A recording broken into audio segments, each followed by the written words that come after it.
আজ এই সান্ধ্য অধিবেশনে ভক্তগৃহ শ্রী অঙ্গনে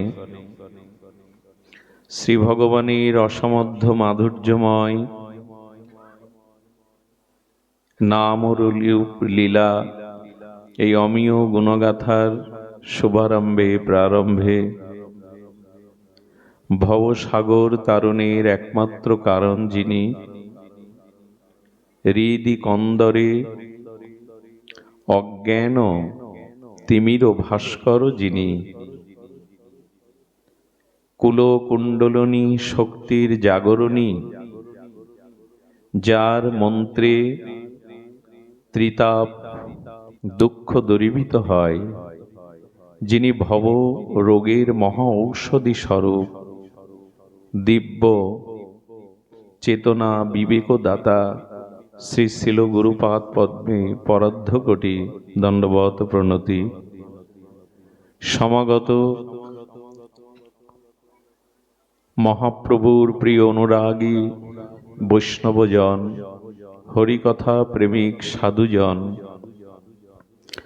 চাতক সম ছত্রীমণ্ডলী, সুধীজন, শ্রদ্ধাশীলা ধর্মশীলা দেবীমূর্তি, শ্রদ্ধামূর্তি, মাতৃশক্তি মাতৃগণ, সকল ভক্তচরণে সশ্রদ্ধ দণ্ডবত প্রণতি।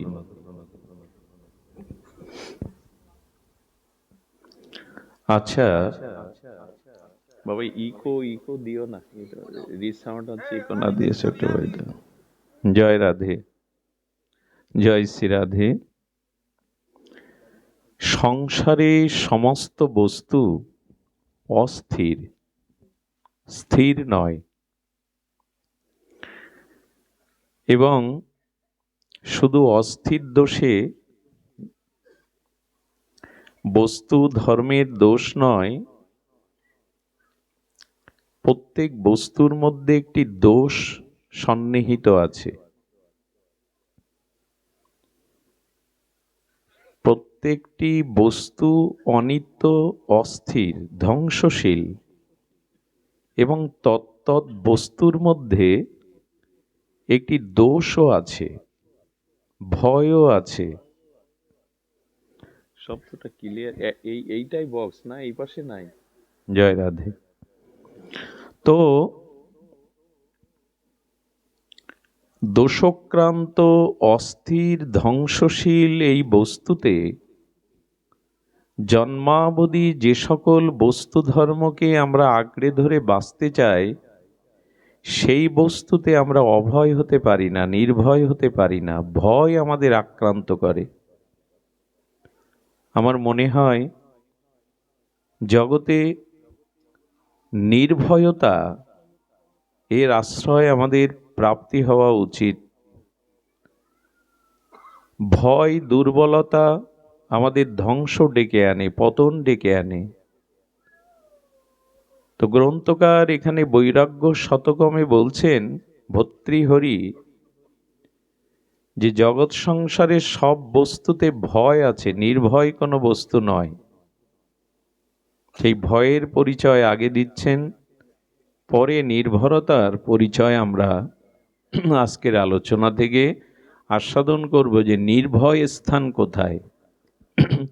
গ্রন্থকার বলছেন, ভোগে রোগ ভয়ং।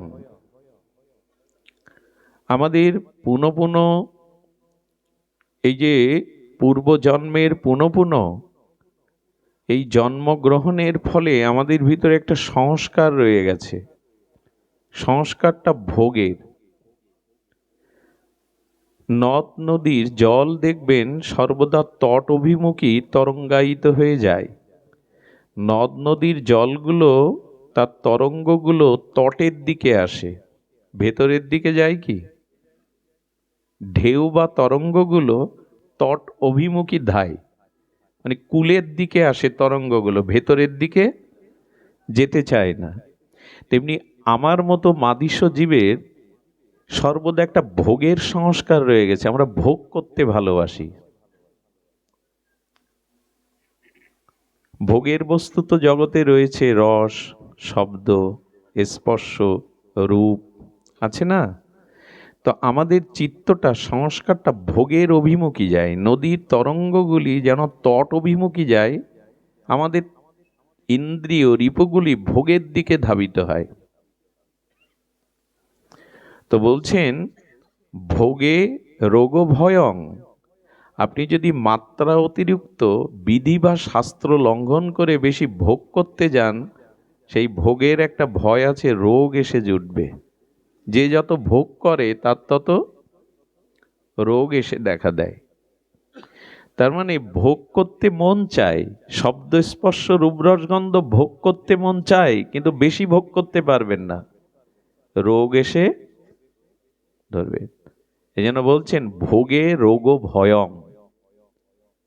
ভোগ করতে কে না চায়, কিন্তু ভোগ বেশি করতে পারবেন না, কারণ রোগ এসে ধরবে। কুলে চ্যুতি ভয়ং, কেউ যদি উচ্চ কুলে জন্ম নেয় তার ভয় কি?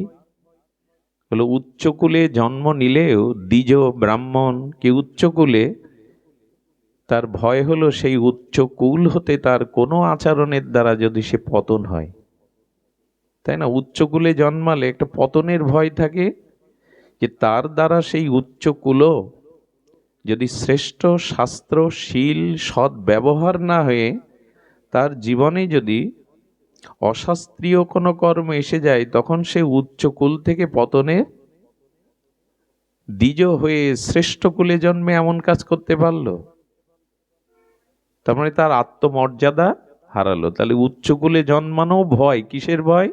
চ্যুতি ভয়ং, যদি উচ্চকুল থেকে পতন হয়। দেখুন এই পৃথিবীতে শাস্ত্র বলছেন যে যাবতীয় বস্তুতে ভয় আছে এবং সেটা অস্থির, চিরস্থায়ী নয়।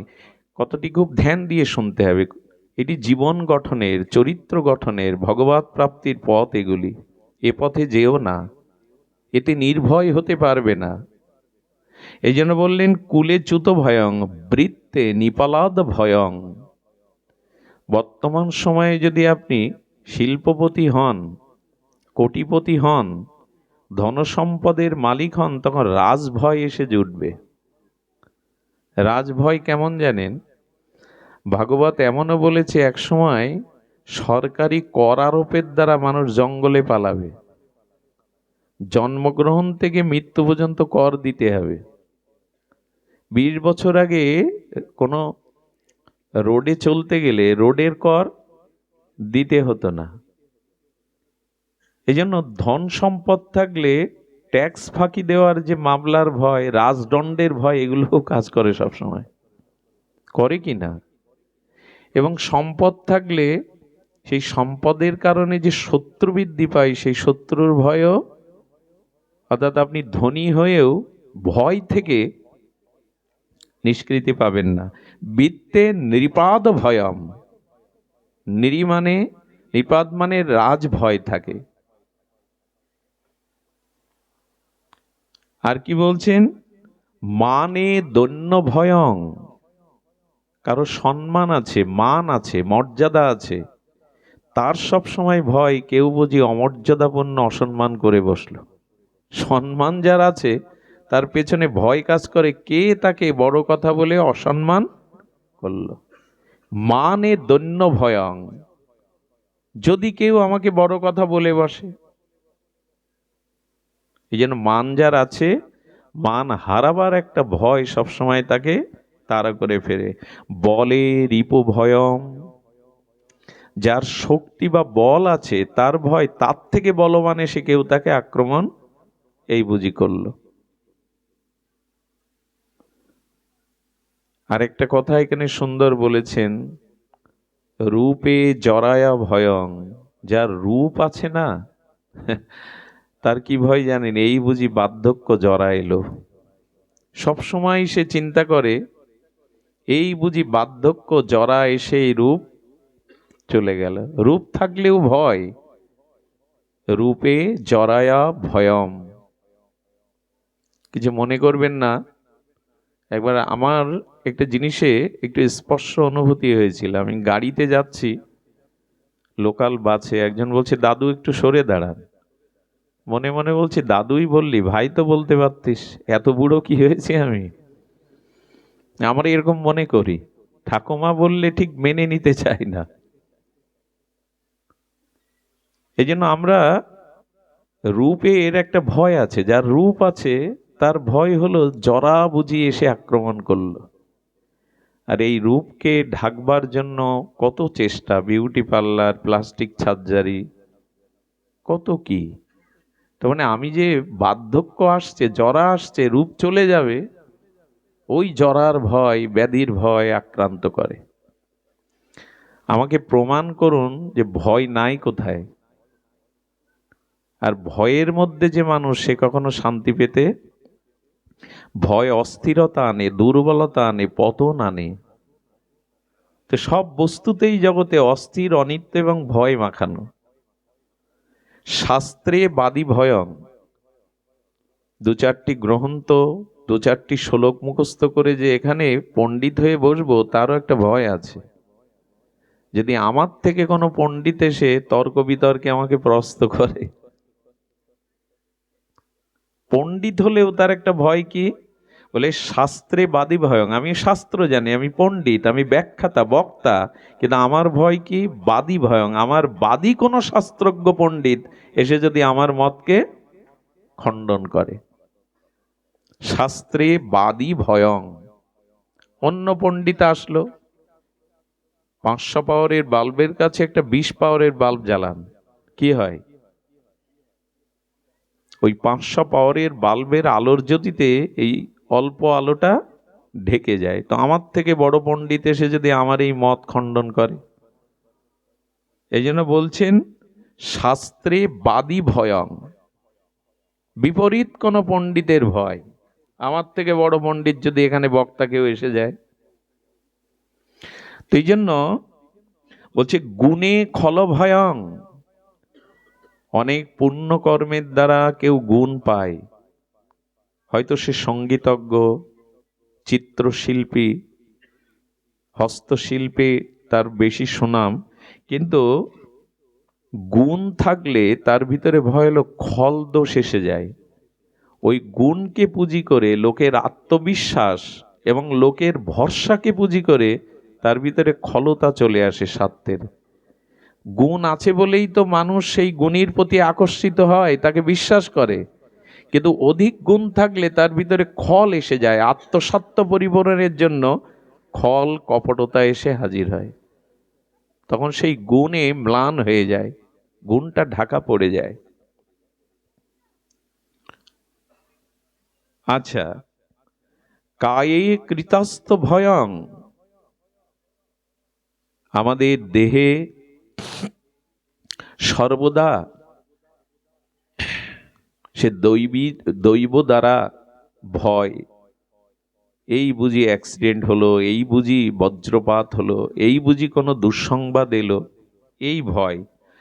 সর্বং বস্তু ভয়ান্বিতং, এই দেখুন কি বলছেন শাস্ত্র, সব বস্তুর মধ্যে একটা ভয় কাজ করছে। আমি যে প্রসঙ্গগুলি আপনাদের বললাম, রূপে ভয়, পাণ্ডিত্যে ভয়, অর্থে ভয়, মানে ভয়, সবখানেই ভয়। ভুবি নির্নাম বৈরাগ্যমেব অভয়ম। এখন আমাদের জিজ্ঞাসা, নির্ভয় স্থান কোনটি, যেখানে ভয় পৌঁছাতে পারে না, যেখানে ভয় বলে কোনো শব্দ নেই। আছে নির্ভরতা, আছে নির্ভয়তা, আছে অভয়তা, সেই স্থান কোথায়? সেই স্থানটি একমাত্র কারো জীবনে যদি বৈরাগ্যের দ্বারা ভগবত চরণ আশ্রয় করতে পারে, ওই জায়গাটাই হলো নির্ভয় স্থান।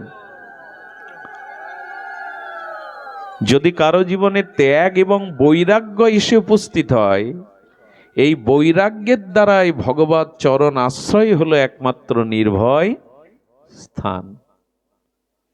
যে শিশু ভয়ে ভীত সন্ত্রস্ত, ক্ষুধায় কাতর, সব মায়ের কোলে দিন, ক্রন্দন থামবে না, ক্ষুধা নিবৃত্তি হবে না, কিন্তু গর্ভধারিণী স্নেহবৎসল মায়ের বুকে যেই শিশুটা যায়, মায়ের বুকের অমৃত স্তনদুগ্ধ পান করতে থাকে, পৃথিবী কে আছে যে তাকে ভয় দেবে? ওই সন্তানকে কে ভয় দেবে? যে স্নেহবৎসল মায়ের কোলে উঠে বুকের অমৃত দুগ্ধ পান করছে, তাকে জগতে কে ভয় দেবে? মায়ের কোল যেমন শিশুর জন্য নির্ভয় স্থান, বৈরাগ্যের দ্বারা, ত্যাগের দ্বারা কেউ যদি ভগবানের চরণাশ্রয় করে, ওটাই নির্ভয় স্থান। ওখানে আর ভয় বলে কিছু নেই। ভজহুরে মন শ্রীনন্দ নন্দন অভয় ও চরণার। এই গোবিন্দ দাস তার ভজন অনুভূতি বলছেন, অভয় চরণ একমাত্র ভগবানের চরণ, ওখানে ভয় মায়া পৌঁছাতে পারে না। সূর্যের দ্বারা অন্ধকার সর্বদা দূরে পালায়, আলো আসলে আর অন্ধকার দাঁড়াতে পারে না। বিশেষ করে সূর্যের উদয় হলে তিমির অন্ধকার দূর হয়। অন্ধকার প্রজাপতি ব্রহ্মাকে গিয়ে নালিশ করছে, আমাকে কে সৃষ্টি করেছে? ব্রহ্মা বলছেন, আলো বা অন্ধকার দুটোই আমার সৃষ্টি, পাপ পুণ্য আমার সৃষ্টি, সৎ অসৎ আমার সৃষ্টি। তখন অন্ধকার বলছেন, তা আপনার সৃষ্টি যদি আমি হয়ে থাকি, আমার অধিকার নেই? বলে, অবশ্যই আছে। বলে, তাহলে সূর্য আমার সাথে শত্রুতা করে কেন? সূর্য উঠলেও আমাকে তাড়িয়ে দেয় কেন? ব্রহ্মা বলছেন, তাও তো যুক্তি আছে। আমি সূর্যকে, আলোকেও সৃষ্টি করেছি, অন্ধকারকেও সৃষ্টি করেছি। তো অন্ধকার বলছে, সূর্যের এত শত্রুতা আমার সাথে কেন? আরে সূর্য আমাকে দেখতে পারে না, আমাকে তাড়িয়ে দেয়। সূর্য উঠলে আর অন্ধকার দাঁড়াতে? সূর্য নারায়ণকে ডেকে প্রজাপতি সনক পিতা ব্রহ্মা বলছেন, আপনি অন্ধকারের সাথে শত্রুতা করেন কেন? কেন তাকে তাড়িয়ে দেন? সূর্য হেসে বলছেন, অন্ধকার কে তাকে তো আমি চিনি না। সত্যিই সূর্য অন্ধকারকে চেনে না। অন্ধকার কখনো সূর্যের কাছে পৌঁছাতে পারে না। ঠিক তদুপরি শাস্ত্র বলছেন, ভগবানের চরণে যারা ত্যাগ বৈরাগ্যের দ্বারা আশ্রয় বা শরণাগতি হয়েছে, তারা ভয় বলে কোনো বস্তু তাদের কাছে আর আসতে পারে না। সেই আশ্রয় কি নিয়েছি? যদিও দীক্ষা শিক্ষা নিয়ে, তিলকমালা নিয়ে নাম আশ্রয় করেছি, কিন্তু বৈরাগ্য এসেছে তো। ত্যাগ এবং বৈরাগ্যের দ্বারা যদি কেউ শ্রী গোবিন্দের চরণ আশ্রয় করতে পারে, তখনই সেই মানুষ নির্ভয় হতে পারে। এই নির্ভয় হওয়ার মন্ত্র এইটা। পৃথিবীর সব বস্তু দেখবেন এরকম অস্থির, কোনো বস্তু স্থির নয়, নিত্য নয়। এবং এক একটি বস্তু দ্বারা আমরা গ্রস্ত, আক্রান্ত। দড়ি দ্বারা যেমন মানুষকে বেঁধে রাখা যায়, শিকল দ্বারা যেমন শৃঙ্খলিত করা যায়, জগতের সব বস্তু যেন আমাদের গ্রস্ত করে রেখেছে, বেঁধে রেখেছে। আক্রান্তং মরণেন জন্ম জরাশা। তার মানে আমাদের এই জন্মটা হয়েছে মৃত্যু দ্বারা গ্রস্ত হয়ে। যেদিন জন্ম নিয়েছি ওই দিন মৃত্যু আমাকে গ্রাস করেছে। সবাই কি বলে জানেন? আমার মৃত্যু ঘনিয়ে আসছে। মৃত্যু অন্য কোনো কথা থেকে আসে না, মৃত্যু আমার মধ্যেই। মৃত্যু কোথা থেকে আসে? মৃত্যু অন্যখান থেকে আমার কাছে আসে? মৃত্যু আমার মধ্যেই থাকে। যেদিন জন্মেছে সেদিন মৃত্যু আমাকে গ্রস্ত করে ফেলেছে। জন্মটা মৃত্যুর দ্বারা গ্রস্ত হয়ে গেছে। দেখুন, আমরা মুক্ত নই। কেউ বলতে পারবেন আমি মৃত্যুর দ্বারা আমি মৃত্যুর দ্বারা আক্রান্ত হব না, কি মৃত্যু আমাকে গ্রস্ত করবে না? কেউ বলতে পারবেন? কারণ আমরা জন্ম নিয়েছি, জন্মের সাথে সাথে মৃত্যু আমাদের আক্রান্ত করেছে। জরায়া চাতুর্জলং যৌবনং। যৌবনটাই এই জগতে সুখ বলতে একটি জিনিস আছে, যৌবন।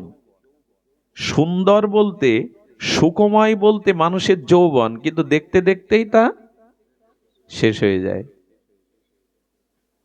সকালের ফুলটা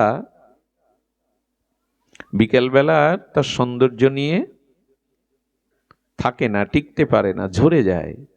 কিছু ফুল থাকে 2-4 দিন, কিন্তু ঝরে যায়। কিন্তু কাঁটাটা কাঁটাটা অনেকদিন থাকে, তাই না? গোলাপের পাপড়িটা বিকালবেলা একদিন পরে, কিন্তু কাঁটাটা থেকে যায়। শাস্ত্রে বলছেন আমাদের এই যে যৌবনটা, এই যৌবনের সৌন্দর্যটা, এটা দেখতে দেখতে কি হয় বললেন জরাশা, জরাগ্রস্ত এসে, কিছু মনে করবেন না, কারো যেন ভাগ্যে এটা না থাকে, না আসে। ক্যান্সার পেশেন্টরা যখন থেরাপি দেয়, ওদের দিকে তাকিয়ে দেখবেন কি সুন্দর দেখতে, মানুষটা পুড়ে কি বিভৎস দেখতে হয়ে গেছে। তার মানে আমাদের যৌবনটাও জরা বা ব্যাধির দ্বারা গ্রস্ত, আক্রান্ত। মুক্ত কি যৌবন?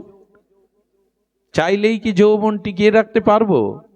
মাইকেল জ্যাকসন কয়েক কোটি টাকা খরচ করে প্লাস্টিক সার্জারি কালো ঢেকে দিয়েছিল, তার মৃত্যুটাও বিতর্কিত। প্রিন্সেস ডাইনার মতো সুন্দরী মডেল, সারা বিশ্বকে তোলপাড় করা, গাড়ি অ্যাক্সিডেন্টে মরে পড়ে থাকলো। রাজবধূ, রাজ পরিবারের বধূ। যৌবনটাও সুখের হলেও, সৌন্দর্যের হলেও, তা জরাগ্রস্ত দ্বারা আক্রান্ত। সব বস্তুগুলোই মুক্ত নয়, আমাদের কথাগুলি সাধারণ নয়। এইগুলি এই পথে না এলে আমরা গৌর হরির ভজন করতে পারবো না, আমরা প্রেম ভক্তি পাবো না। এগুলোই বাধা। সন্তোষ ধনলিপ্সায়া, আমাদের জীবনে মানসিক শান্তি নষ্ট করে যায় ধনলিপ্সা, মানে টাকার লোভ। যা হয়েছে বাবা তাই নিয়ে সন্তুষ্ট থাকো, আরো চাই। মানসিক শান্তিটা নষ্ট করছে মানুষের অতিরিক্ত ধনলিপ্সা। কতটা চাই তা সে নিজেও জানে না। যতটুকু পেলে জীবনে সন্তোষ থাকে, শান্তি থাকে, ততটুকু ভার নাও, তার বেশি ভার মাঝায় বইতে যেও না, বইতে পারবে না। অতিরিক্ত ধনলিপ্সা মানুষের শান্তিকে, সন্তোষকে নষ্ট করে দেয়। আমি দুপুরে বলছিলাম, সারা পৃথিবীতে আপনি সুখ পান, সম্মান পান, ঘরে সুখ নেই, ওই সুখ কোনো কাজে আসবে না। ঘরের সুখই বড়, বাইরের সুখ বড়। বাইরে আপনি চিরসুখী জন, সম্মানী জন, কিন্তু ঘরে সুখ নাই, আপনি সুখী নন। বাইরের সুখ বড় নয়, ঘরের সুখটাই। কোটি কোটি টাকা আয় করেন, সারা পৃথিবী আপনাকে চেনে জানে মানে, ঘরে এসে দেখলেন ড্রাগ আসক্ত হয়ে ছেলে ভুল বকছে, ঘরের জিনিসপত্রই ভাঙছে। স্ত্রী অলস হয়ে ঘুমিয়ে বলছেন তোমাকে উঠে খেতে দেওয়ার মতো আমার মানসিকতা নেই, পারলে খেয়ে নিও। বাইরের সুখ পেয়ে কি করবেন যদি ঘরের সুখ না থাকে? অতিরিক্ত ধনলিপ্সা মানুষের মানসিক শান্তিকে নষ্ট করে দেয়। এই যে দেখুন, এখানে যারা এসছেন প্রত্যেকেই কর্মী, বিশেষ করে বাবাদের ব্যবসা আছে, অন্য কাজ আছে, কিন্তু বলুন তো, এখন আপনাদের মুখের দিকে তাকিয়ে মানসিক যে শান্তিটা দেখতে পাচ্ছি মুখে ফুটে উঠেছে, এইটা টাকার মধ্যে, ব্যবসার মধ্যে, সংসারে থাকলে এই শান্তির মুখটা থাকতো আপনাদের? এত শান্ত স্নিগ্ধতা। এই জন্য ধন প্রয়োজন, অর্থ প্রয়োজন, প্রয়োজন নয় তা নাই, অর্থ শব্দের অর্থই প্রয়োজন। প্রয়োজনের একটা সীমা টানুন, সীমাটা আমাদের কাছে নাই, আরো কত চাই। আমি খুব শ্রদ্ধা করতাম বিশ্ববরেণ্য চলচ্চিত্র পরিচালক, লেখক, গবেষক সত্যজিৎ রায়কে। সত্যজিৎ রায়ের নাম যারা সিনেমার সাথে পরিচিত জানেন। উনি ওনার শেষ বেলায় অস্কারও পেয়েছিলেন। বাঙালিরা আসলে পুরস্কার পায়, ফুলের মালা পায় মরার পরে। বেঁচে থাকতে আমরা খুব সম্মান জানাই, দেখবেন 21শে পদক, স্বাধীনতা পদক সব মরার পরে। কেউ কেউ এখন বলেন বেঁচে থাকলে দিন, নাহলে মরার পরে দিতে হবে না। তো ওনার নায়ক নামের একটা সিনেমা তৈরি করেছিলেন উত্তম কুমারকে দিয়ে। উত্তম কুমার তখন মহানায়ক, চারিদিকে তার যশ খ্যাতি ছড়িয়ে পড়েছে বিশ্বব্যাপী। উত্তম কুমারের ভালো ঘুম হয় না। একদিন ঘুমে স্বপ্ন দেখছে যে উনি টাকার স্তূপের মধ্যে পড়ে গেছেন, আর টাকা ওপর থেকে ঝরতে পড়তে পড়তে সেই টাকার মধ্যে দম বন্ধ হয়ে আর দম নিতে পারছে না। দৃশ্যটা আমার এখনো মনে আছে। অর্থ যশ খ্যাতির মধ্যে ডুবে ওপর থেকে টাকার স্তূপ পড়ছে ঝরে ঝরে, আর ওর মধ্যে ওর গলা পর্যন্ত, মাথা পর্যন্ত ডুবে দম বন্ধ হয়ে ছটফট করছে। মানুষের রাস্তায়। আমি বলি খাট কিনা যাবে, ঘুম কিনতে পারবেন না, 5 তলা বাড়ি করতে পারবেন, মানসিক শান্তি পাবেন না। কারণ আপনার লোভেরও একটা সীমা থাকা থাকা উচিত। কতটুকু চাই আমি? আচ্ছা, একটা পিপীলিকার সামনে 1 বস্তা চিনি দেন, সব নিয়ে যাবে ও? মানুষের সামনে 10 বস্তা দিলে? একটা অদ্ভুত জিনিস দেখুন, পৃথিবীতে মানুষের থেকে প্রাণীর সংখ্যা অনেক বেশি, কিন্তু কেউ চাকরি বাকরি ব্যবসা করে না, অথচ সকাল থেকে রাত পর্যন্ত দেখুন কেউ না খেয়ে। মানুষ যত টাকার পিছনে ছোটে, অভাব সব এদের। অন্য প্রাণীর কোনো না খেয়ে মরে গেছে এমন প্রমাণ আপনি দিতে পারবেন না। এই জন্য সীমা দেওয়া উচিত। দেখুন, আমি বলছিলাম গ্রস্ত হয়ে গেছি, আমরা সব জিনিসের দ্বারা আক্রান্ত হয়ে গেছি। সেটা আমাদের সন্তোষটা, আমাদের হৃদয়ের শান্তিটা আক্রমণ করেছে কে? ধনলিপ্সা। সমসুখং পৌরাঙ্গনা বিভ্রম। আর কি হয়েছে জানেন? আহা, পৌরঙ্গনা বিভ্রম। আমাদের মতি বুদ্ধিটা বিভ্রান্ত হয়ে গ্রস্ত হয়ে গেছে। শুধু এই কথাগুলো খুব মার্মিক, এই জন্য আপনাদের বলছি। সেটা হলো রমণীর প্রতি, নারীর প্রতি অতিরিক্ত আসক্তিতে কি হয়েছে? আমাদের সমসুখটা, শান্ত সমাহিত সুখটা মোহগ্রস্ত হয়ে গেছে। কিছু মনে করবেন না, আমাদের সাতক্ষীরা থেকে এই মকসেদপুর পর্যন্ত যদি সোনার একটা পর্বত ঈশ্বর সৃষ্টি করে, আর ওই পর্বতটার উপরে বসিয়ে দিয়ে বলে এই পর্বত তোমার, ততটা ক্ষতি হবে না যদি মোহগ্রস্ত হয়ে কোনো সুন্দরীর কোলে আপনাকে বসিয়ে দেওয়া যায়। বোঝা যায় কথা? এটা এক আচার্য বলেছিলেন, বৃন্দাবনের আচার্য। আমাদের সাতক্ষীরা থেকে মকসেদপুর পর্যন্ত ভগবান একটা সোনার পর্বত করে বলে দিলে এটা তোমার, বসো এখানে। আপনি যতটা বিনাশ হবে না যদি কামগ্রস্ত, মোহগ্রস্ত, বিভ্রান্ত বুদ্ধিতে আপনি কোনো সুন্দরী রমণীর কোল আশ্রয় করেন, তার থেকে কোটি গুণ পতন আপনার অপেক্ষা করছে। এই জন্য অযথা রূপের পেছনে, মরীচিকার পেছনে ছুটলে তার কিভাবে বললেন? সমসুখং পৌরাঙ্গনা বিভ্রম। আমাদের দৃষ্টি, আমাদের মতি যদি এই বিভ্রমে না পড়ে। একটা কথা বলি, একটি শান্ত এবং সুশ্রী, সুচরিতা, সচ্চরিত্রা নারী একটা পৃথিবীকে স্বর্গে রূপ দিতে পারে, কিন্তু তৎবিপরীতে কোনো মোহগ্রস্ত নারী একটা পৃথিবীকেই ধ্বংস করতে পারে। গড়া বা ভাঙা এটা ওদের হাতে। ওরা যেমন গড়তে পারে, সৃষ্টি করতে পারে, ধ্বংসটাও করতে পারে। এক রাবণের মতো এমন বলশালী, এমন শাস্ত্রজ্ঞ, সীতার মোহে সব শেষ হয়ে গেল। মন্দাদরী ঘরে ছিল না? মন্দাদরী মহাসতী, রূপবতী, কিন্তু মোহ এসে গেল। এক সীতার মোহে রাবণ বিনাশ হয়ে গেল। দয়া করে এই মোহ কবলে বিভ্রমে পড়লে আপনার জীবন তছনছ হতে বাধ্য। যাকে স্ত্রী রূপে আমরা পেয়েছি, সহধর্মিণী রূপে পেয়েছি, এতেই সন্তুষ্ট থাকুন। আপনার কর্মফলে যেটা পাওয়ার আপনি সেটা পেয়েছেন, বাইরে বিভ্রান্তিতে পড়তে যাবেন না, জীবনটা জালে জড়িয়ে যাবেন। কথাগুলি আমার না, বৈরাগ্য শতমের কথা। এই গ্রন্থ বড় বিরল জগতে। আমি 20 বছর ধরে এই গ্রন্থটা খুঁজছিলাম। এক স্বজাতীয় ভক্ত কলকাতা থেকে এই গ্রন্থটা আমার হাতে তুলে দেয়। আমি অবাক হয়ে বলছি, আমি 20 বছর খুঁজছি। বলেন, আপনার পাঠে আমি এই গ্রন্থেটার নাম শুনে লাইব্রেরিতে অর্ডার দিয়ে এটা আনিয়েছি। সেই বৈরাগ্য শতমের ভর্তৃহরির উপদেশ, যে জীবনের সমস্ত আমাদের যে বুদ্ধি মতি, সৎ বুদ্ধি সৎ মতি হারিয়ে ফেলে বিভ্রমে। সোনার পর্বতের আপনাকে বসিয়ে দিলেও খুব ক্ষতি হবে না, কিন্তু বিভ্রান্ত মোহগ্রস্ত হয়ে যদি কোনো সুন্দরীর কোল আশ্রয় করেন, বিভ্রান্তিতে আপনার জীবন পতনমুখ হবে। লোকে মাৎসর্যাভিগুণা। আমাদের আগে কি বলেছি যে সব বস্তুই ভয়ের, নির্ভয় একমাত্র গোবিন্দের চরণ। আচ্ছা, গোবিন্দের চরণে যাব, আমাকে বেঁধে রেখেছে এই জিনিসগুলি।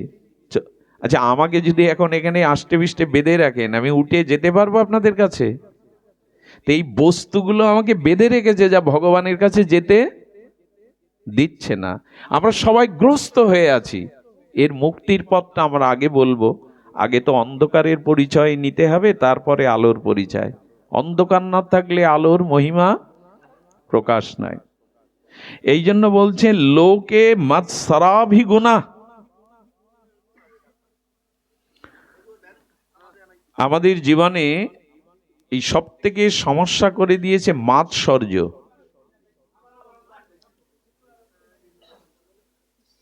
হৃদয়ে যেটুকু শান্তি অবশিষ্ট ছিল, এদিকে ধ্যান দিন, যে যা পারে করুক। আমাদের মনে যতটুকু শান্তি এখনো ছিল, এটা পুড়িয়ে ছারকার করে দিয়েছে মাৎসর্য।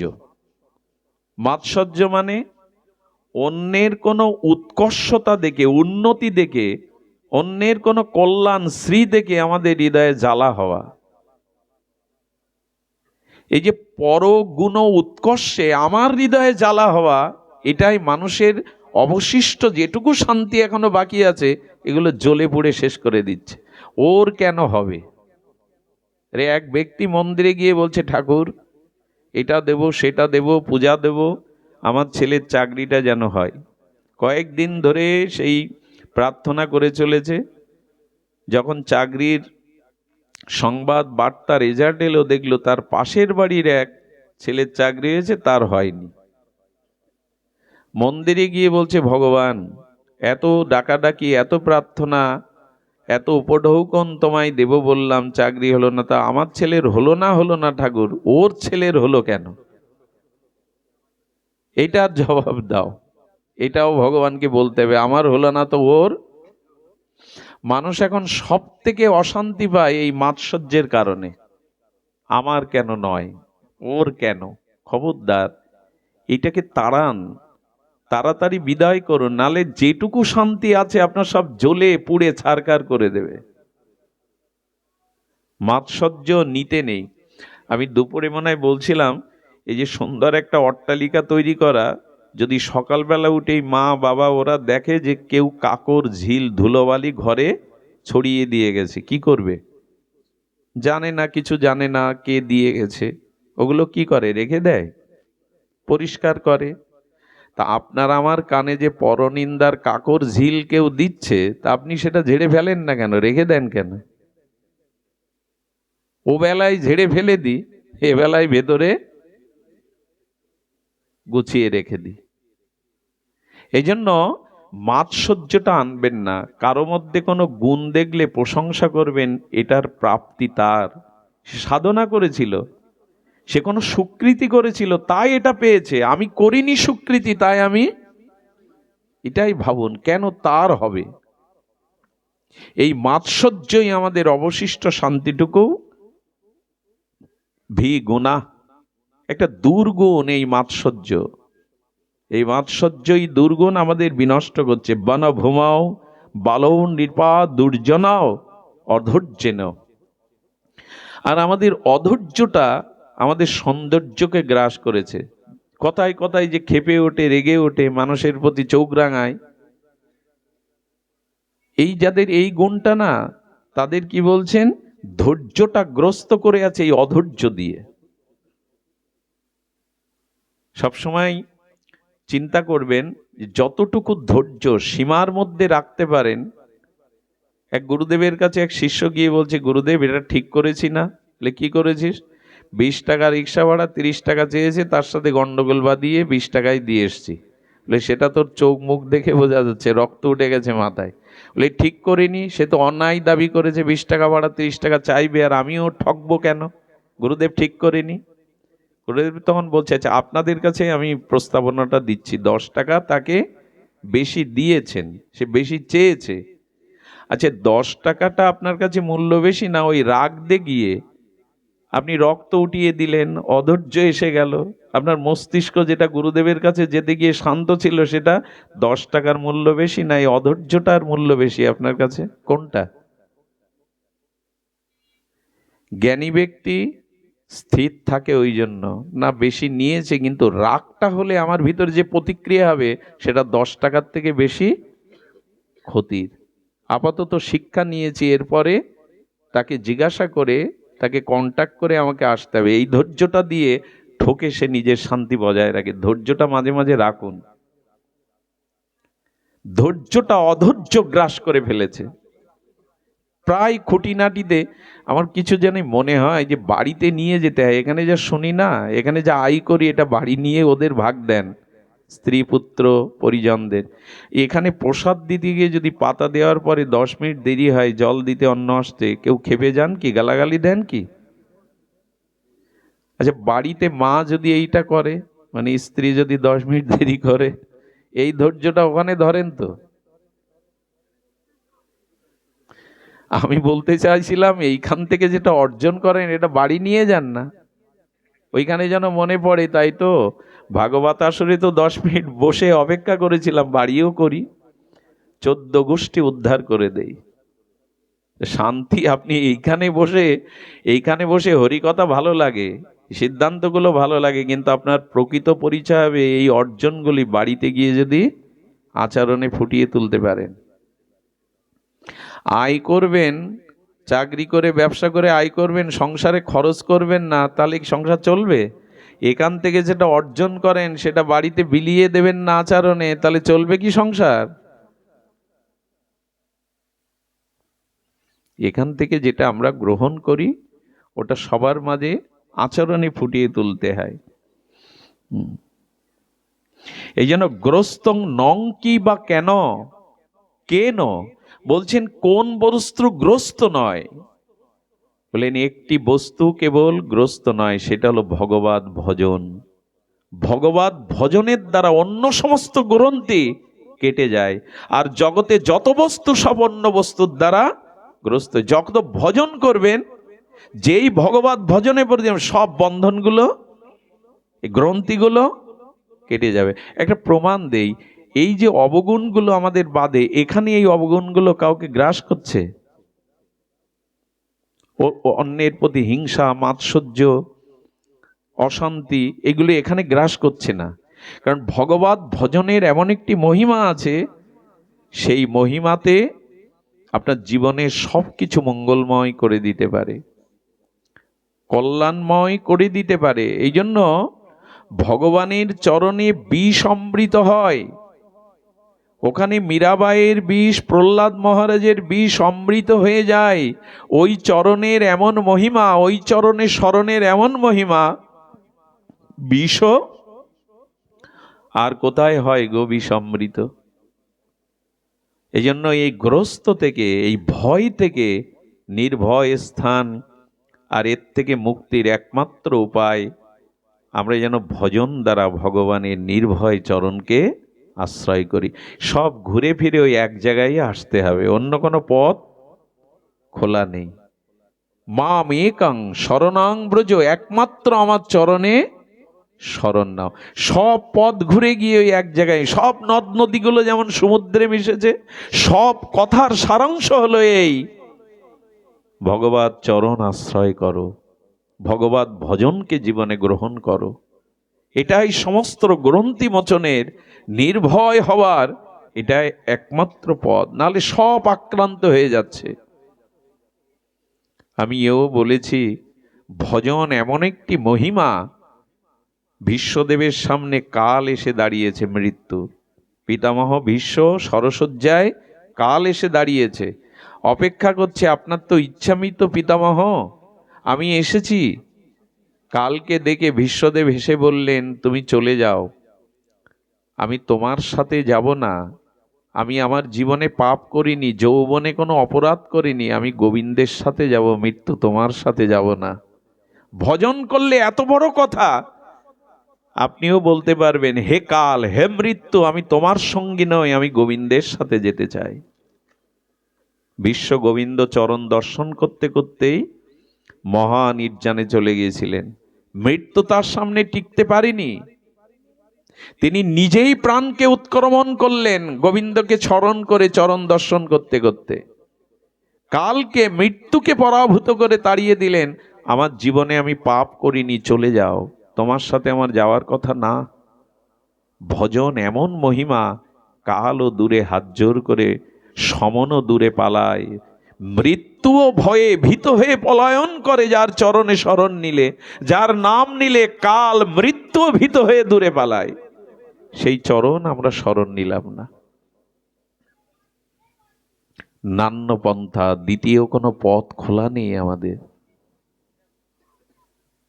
সুধীজন, এই জন্য আমাদের উচিত হবে যেন তেন প্রকারেণ কেনা উপায়েন মনা কৃষ্ণ নিষেবয়াৎ, যে কোনো উপায়ে মনটা ভগবানকে দিতে হবে। একটি মার্মিক কথা স্মরণে এলো, বলে ফেলি, পরে স্মরণ থাকবে না।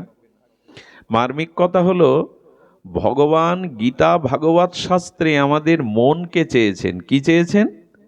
মন। মন মনা ভব, মদ ভক্ত, সব কিছুতেই মন চেয়েছেন। আমার একটু কূট বুদ্ধি তো, আমি যদি একটু পূর্বপক্ষ হয়ে কূট বুদ্ধি তুলি, ভগবান আর কিছু চাইলে না, তুমি মন চাইলে। আচ্ছা, এই যে কাপড়টা, এই বস্ত্রটা, এটা শুদ্ধ না, পবিত্র না? গোবিন্দ যদি একটা কাপড় চাইতেন, আমি নূতন কোনো শুভ্র সূচি কাপড় তাকে দিতে পারতাম, যাতে কোনো ময়লা নাই। গোবিন্দ যদি বলতেন একটা ফুল দাও, এই ফুলটা সৌন্দর্যময়, সুগন্ধময়, এটা তোমাকে দেওয়া যায়। আচ্ছা, গাছের একটা ফল, গাছের একটা ফল, সেটাও তোমা দেয়, তাতে দোষ নাই, সেটা আস্বাদ্য। কিন্তু ভগবান এমন একটা জিনিস চাইলো যার থেকে অশুদ্ধ জিনিস আর। এখানে বলতে পারবেন কেউ বুকে হাত দিয়ে যে আমার মন 16 আনা শুদ্ধ? বরঞ্চ শুনে রাখুন, আমার মনের খবরটা আপনাদের বলি। অনন্ত জন্ম ধরে কামনা বাসনা কুসংস্কার পাপ অপরাধের এই অশুদ্ধ মন আমার। গোবিন্দ, তুমি আর জিনিস চাইতে পাইলে না, আর কোনো জিনিস তোমার মনে পড়লো না, এই পাপে ভরা অপরাধে ভরা কামনা বাসনায় গিজ গিজ করছে এরকম অশুদ্ধ মন চাইলে? কতটুকু মার্মিক কথা। গোবিন্দ কি চাইছেন আমাদের কাছে? টাকা পয়সা? আচ্ছা, শরীরটা চাও, এটা একটু ঘষে মেজে সাবান মেখে গঙ্গা জলে চান করে তোমায় দিই। তুমি শরীর চাইলে না, অর্থ চাইলে না, চাইছো মন। অথচ সেই মনটা অনন্ত জন্মের পাপ পঙ্কিল মলিনতায় অশুদ্ধ। ভগবানের কথা খুব রহস্যময়। কেন হরি কথা শুনতে হয়? গোবিন্দ বললেন, আমি জানি তোমার মন বিষয়মুখী, আমি জানি তোমার মন, তোমার চিত্ত অনন্ত জন্মের কুসংস্কার পাপে অপরাধে ভরা, এই জন্য তোই চাইছি আমি তোমার। কারণ আমার চরণে যদি মনটা দিতে পারো, তবে আমি বলতে পারি ওই মন আর অশুদ্ধ থাকবে না, ওই মন চিরশুদ্ধ হয়ে যাবে। ওই মন তখনই শুদ্ধ হবে যদি আমাকে দিতে পারো। আচ্ছা, সোনা খাঁটি হয় কিসে দিলে? সুবর্ণ হেম সোনা খাঁটি হয় কিসে দিলে? বারবার আগুনে পোড়ালে। ভগবান বলছেন, ধাতু সোনা যদি খাঁটি হয় আগুনে পোড়ালে, আগুনের গুণ আছে। কয়লার কালত্ব যদি আগুনে কয়লা দিলে ঘুচে যায়, তেমন আমার চরণের একটা মহিমা আছে। ওই অশুদ্ধ মনটা একবার আমায় দাও, আমি শুদ্ধ করে পবিত্র করে দেব, ওই মনটা নির্মল করে দেব। অশুদ্ধ বস্তুটাই চাইছেন, পাপে ভরা কামনা বাসনায় ভরা মন চাইছেন। ভালো যদি তোমায় দেই, তা তোমার মহিমা কি আছে গো? তুমি অন্ধকারকে আলো করতে পারো বলে, পাপীকে পাপ মুক্ত করো করতে বলেই তো তোমার চরণে শরণ নেব। গোবিন্দ দেখুন ভগবত কথার কি রহস্য। মন চেয়েছেন ওই কারণে, তোমার মনটা শুদ্ধ নয়, পবিত্র নয়, তুমি মনটা আমায় দাও। কারণ এখানে যা দেবে তা অমৃত হয়ে ফিরে আসবে। জগাই মাধাইয়ের থেকে পাপ আমরা কেউ করিনি। একবার ভেবে দেখুন তো, জগাই মাধাইয়ের পরের ঘরে আগুন দিয়েছে, পর স্ত্রীকে লুণ্ঠন করেছে, হ্যাঁ, অমেদ্য মদ ও মাংস নিয়ে পড়ে থাকতো, সাধুদের অত্যাচার, দিন দুঃখীদের প্রতি রুলার চালিয়েছে তারা, মদের গন্ধ বেরোচ্ছে। শুধু তাই না, নিত্যানন্দ প্রভুর মতো অবধূতকে তারা করুণাদাতা প্রেমদাতা পতিতের বন্ধুকে তারা কলসি দিয়ে মাথা ফাটিয়ে রক্ত ঝরাচ্ছে, এত পাপ আমি আপনি তো করিনি। সেই মাধায়ের দিকে তাকিয়ে নিতাই বলছে, মাধায় রে, মার, আমাকে আরো মার, আমাকে রক্ত ঝরা, তবে একবার গৌর বল। এত প্রেম নিয়ে আমাদের জন্য আসছেন, এত অশুদ্ধ যে, এত স্খলিত চরিত্র যে, মেরেছিস মার, কিন্তু একবার গৌর বল। সেই নিতাইয়ের যুগে, মহাপ্রভুর যুগে যদি আমাদের আশ্রয় না নেই, আমরা যাব কোথায়? আমাদের আর জায়গা কোথায়? এই নিতাই চাঁদের মহিমা শুনুন। এই নিতাই হলো আমাদের বলদেব। বলদেব কুরুক্ষেত্রের যুদ্ধে, এই যুদ্ধ দেখবে না বলে, কোনো পক্ষ নেবে না বলে বলদেব চলে গিয়েছিলেন। গিয়ে দেখছেন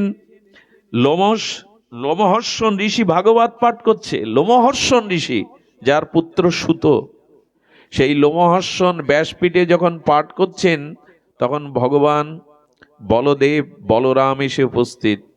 কিন্তু এই ব্যাসপীঠের একটা নিয়ম আছে, এই ব্যাসপীঠে যারা বসে ভাগবত বলেন, যদি গুরুদেবও আসে, ভগবানও আসে, তবে নিয়ম নাই ব্যাসপীঠ থেকে নেমে গিয়ে প্রণাম করা।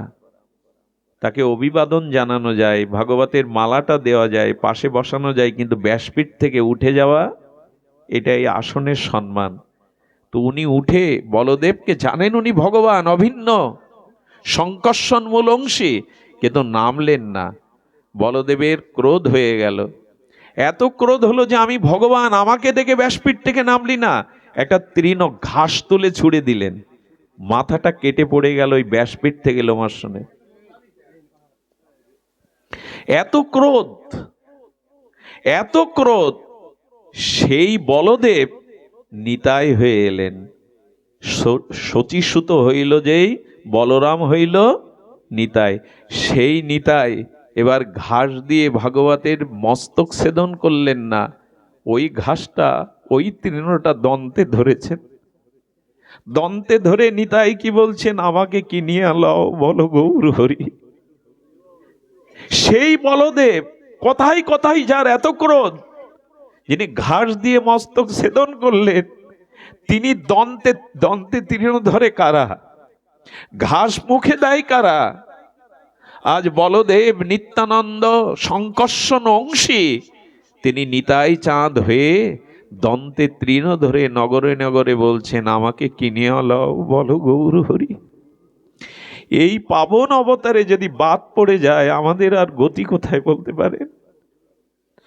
এই নিতাই চৈতন্যের এত করুণা ধারায় যদি ভিজতে না পারি, এই আশ্রয় না নিতে পারি, আমাদের আর গতি কোথায়? আপনারা জানেন, বলদেবের আছে হল, আছে হল মানে নাঙল। এই নাঙল দিয়ে মাঝে মাঝে হস্তিনাপুর উড়িয়ে উনি ভারত মহাসাগরে ফেলে দিতে চাইতেন। এত ক্রোধ বলদেবের। লক্ষণের তো কথায় কথায় ক্রোধ। ভগবান পরশুরামের সাথে প্রায় যুদ্ধ বাঁধিয়েছিলেন লক্ষণ। সেই লক্ষণ, সেই বলদেব এবার নাঙল আনলেন না। নাঙলটা আছে বলদেবের, ওটা যায় না। তো যদি বলি, নিত্যানন্দ প্রভু, তুমি বলদেব প্রভুর নাঙ্গলটা কোথায় লোকালে? বলেন, আমি নাঙল এবার এনেছি, তবে তোমাদের হৃদয় ভূমিতে চাষ করার জন্য। নাঙল দিয়ে কি করায়? অনেক পতিত জমিতে নাঙল দিয়ে ভূমি উর্বর করে শস্য বপন করে ফসল ফলিয়ে অভাব দূর করায়।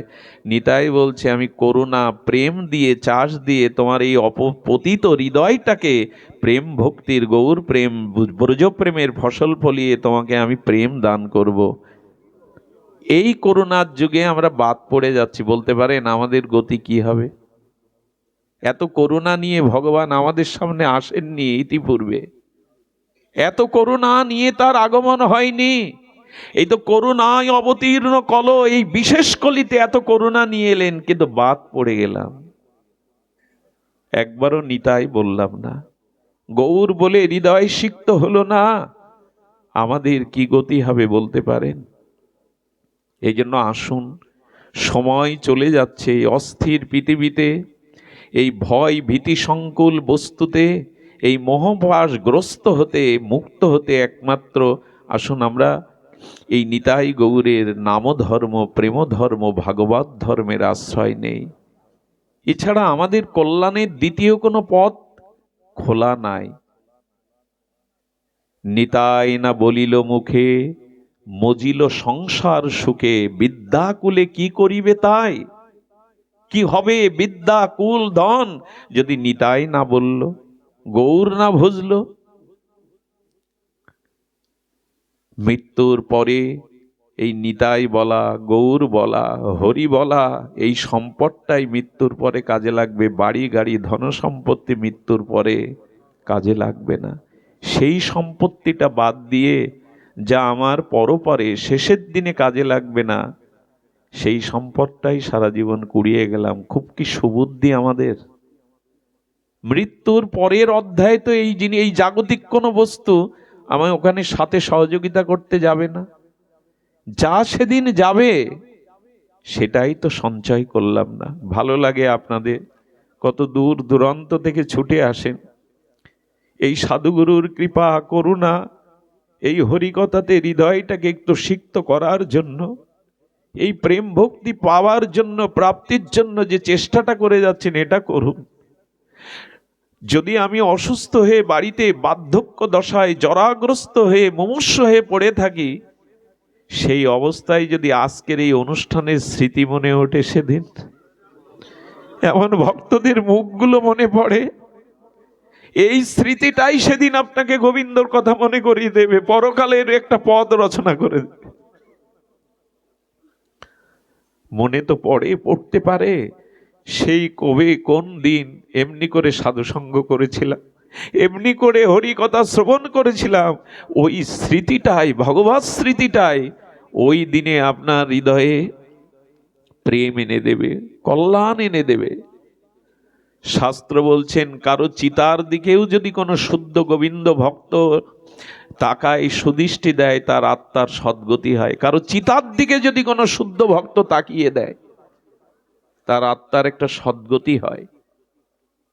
এজন্য সময় বড় কম, আমাদের সময় বড় স্বল্প। আপনারা এই চৈতন্য নিতাইয়ের করুণা থেকে কেউ বাদ যাবেন না, কেউ বাদ যাবেন না। একটা ভক্ত চরিত্র বলি, এটা নূতনিক ভক্ত চরিত্র, অনুভূতির বিষয়। আজকের পরিবেশটা বড় শান্ত, এই জন্য হয়তো এই চরিত্র কথাটি আসছে। শ্রী বৃন্দাবলীজি, ইনি ছিলেন বলি রাজার সহধর্মিনী।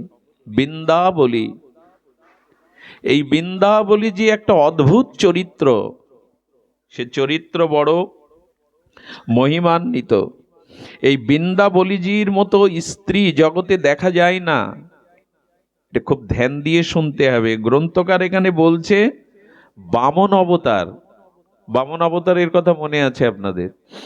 বামন অবতার যজ্ঞে, বলি মহারাজের যজ্ঞে গিয়ে দান চাইলেন, সেই দানে 3 পদ জায়গা চাইলেন।